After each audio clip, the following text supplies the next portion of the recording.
बिस्मिल्लाहिर्रहमानिर्रहीम। Zunair online property adviser की तरफों सब दोस्तों ਨੂੰ अस्सलाम वालेकुम। दोस्तों आ एक मकान लैके आए ਤੁਹਾਡੇ ਲਈ 8 ਮਰਲਾ ਤੇ ਬੜਾ ਹੀ ਪਿਆਰਾ ਮਕਾਨ ਆ। ਡਰਾਇੰਗ ਰੂਮ ਆ ਪਹਿਲਾ ਜਿਹੜਾ ਸੀ ਤੇ ਆ ਨਾਲ ਜਿਹੜਾ ਬੈਡਰੂਮ ਸ਼ੁਰੂ ਹੋ ਗਿਆ। ਆ ਦੇਖੋ ਕਬਰਡ ਦੇਖੋ, ਲੱਕੜੀ ਦਾ ਕੰਮ ਦੇਖੋ ਕਿੰਨਾ ਪਿਆਰਾ ਵੁੱਡ ਵਰਕ ਹੈ। ਇਹਦੇ ਵਿੱਚ ਬੜੀ ਬੜੀ ਅਲਮਾਰੀਆਂ ਬਣੀ ਹੋਈ ਹੈ, ਮਾਰਬਲ ਲੱਗਿਆ ਹੋਇਆ। फैमिली हाल का साइज चेक करो, देखो कमाल साइज है, बड़ा बड़ा फैमिली हाल है। तो इस तो अलावा इस तरफ गराज, इधर गराज दिता होया, आ गराज चेक कर लो। बेहतरीन चीज़ आ, वेंटिलेशन जबरदस्त आ। वुड वर्क चेक करो कितना प्यारा काम आ विच इहदे।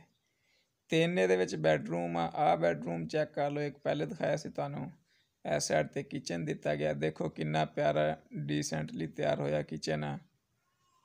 ते मार्बल लग्या होया, लकड़ी का जबरदस्त काम।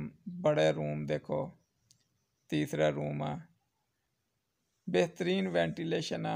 8 मरला घर आ, सस्ता सौदा, सिर्फ 45 लाख रुपए का। जेड़ा भी दोस्त खरीदना चाहे वो कॉल कर सकता 0346 74 74 274 या 0304 14 74 274। शहर फोटाबाद, ज़िला बावल नगर। तो जेड़ा भी खरीदना चाहे फौरी कॉल कर लो। ये सस्ते सौदे निकलते जा रहे हैं। जिन्ने कोई लेट कर रहा मकान खरीदने उन्ना ही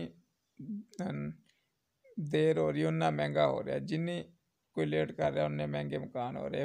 मयारी और गुजारा करने लिए बड़ा ही बेहतरीन घर है।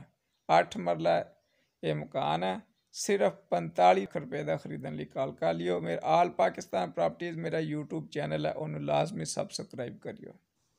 ये उपर भी जेड़ा उपर भी एक कमरा बनया होया, एक कमरा उत्ते बनया होया, बेहतरीन कमरा। ड्राइंग रूम के उपर फ्रंट ते कमरा बनया होया, पिछे मंजियां रखने वास्ते भी एक सैटअप बनया होया, पर्दे होए आ। बेहतरीन चीज़ है, मयारी और ज़बरदस्त चीज़ है। सस्ता तो वधिया सौदा।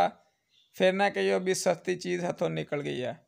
खरीदने वास्ते कॉल कर लियो। मेरा चैनल लाजमी सबसक्राइब कर लियो।